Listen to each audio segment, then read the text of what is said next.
एक बार प्रमुख स्वामी महाराज मध्य पूर्व देश में सत्संग यात्रा में पधारे थे। वहां जैनाचार्य पुष्पराज मुनि भी पधारे होंगे। उनका सत्संग चल रहा था, उनका निमंत्रण था, प्रेम था, इसलिए प्रमुख स्वामी महाराज भी वहां पधारे। उस सत्संग सभा में पुष्पराज मुनि जी ने प्रमुख स्वामी महाराज का परिचय देते हुए सभी सभाजन को बताया कि प्रमुख स्वामी महाराज के दर्शन जो आपको हो रहे हैं वो एक दिव्य दर्शन है, क्योंकि इस कलयुग में इस कक्षा के ब्रह्मचारी के दर्शन वो आसानी से नहीं होते हैं। फिर एकदम भाव में आते हुए उन्होंने बताया कि अगर दुनिया भर के जितने ब्रह्मचारी हैं उनकी एक कतार करने में आए तो मेरी दृष्टि से मेरा अभिप्राय यह है कि सबसे पहला स्थान प्रमुख स्वामी महाराज का आता है। प्रमुख स्वामी महाराज के जीवन में यह भी एक शुद्ध त्याग था, जो भगवान स्वामीनारायण ने शास्त्रों की बात की है कि जो त्यागी होते हैं उनके जीवन में धन के साथ अष्ट प्रकार से स्त्री का भी त्याग होता है। तो ये बड़ी पवित्र शुद्धि प्रमुख स्वामी महाराज के हृदय में थी, उनके वर्तन में थी, और कहीं संत स्वयं सेवक को उन्होंने ये पवित्रता दी।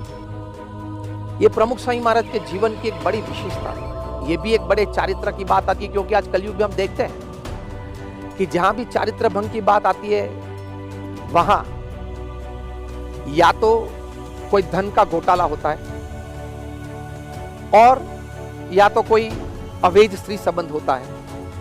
ये दो क्षेत्र में ही चारित्र की कमी आ सकती है। ये दोनों क्षेत्र में प्रमुख स्वामी महाराज के जीवन में अति पवित्रता थी। प्रमुख स्वामी महाराज को अमेरिका में कई शहरों में, कहीं काउंटीज में की टू द सिटी मिली है। ये की टू द सिटी उस शहर का सबसे बड़ा सम्मान होता है। यह सम्मान का मतलब यह होता है कि आप जब भी हमारे शहर में दूसरी दफा पधारे और जितनी भी बार आप आए, आप हमारे मेहमान हो, you are a state guest, हम सब आपकी व्यवस्था करेंगे। तो प्रमुख स्वामी महाराज ने तो कभी वो व्यवस्था ली नहीं है, लेकिन इतनी सारी की टू द सिटीज प्रमुख स्वामी महाराज को मिली है। आपको जान के आश्चर्य होगा कि समारंभ पूरा होते ही प्रमुख स्वामी महाराज उस बात को भूल जाते थे।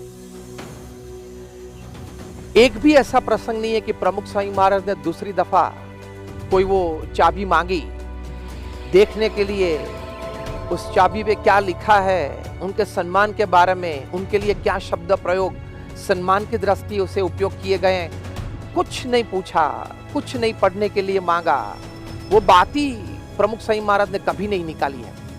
प्रमुख स्वामी महाराज चाहते तो दिल्ली अक्षरधाम में तो 110 एकड़ जगह है, 3 बड़ी प्रदर्शनी है, एक और लगा देते। अचीवमेंट्स ऑफ प्रमुख स्वामी महाराज, वहां सब की टू द सिटीज ये वो सब व्यवस्था कर सकते थे, लेकिन उनके मन में कभी ये विचार था ही नहीं, किसी के मन में आने भी नहीं दिया। मतलब उनको मान सम्मान की स्पृहा नहीं थी, उनको कोई प्रकार का अहंकार नहीं था। तो ये भी एक बड़ा चारित्र है कि you are above your I. Actually I does not exist. आपके जीवन में, आपकी भावना में, आपके सूक्ष्म विचार में भी कोई अहम भाव नहीं है। वो प्रमुख स्वामी महाराज के जीवन में हमने देखा है। कभी कोई ने प्रमुख स्वामी महाराज के मुंह से मैं और मेरा शब्द कभी नहीं सुना है। तो उनकी ये अहम शून्यता थी, वो हजारों लोगों के हृदय में आज भी वो छवि है।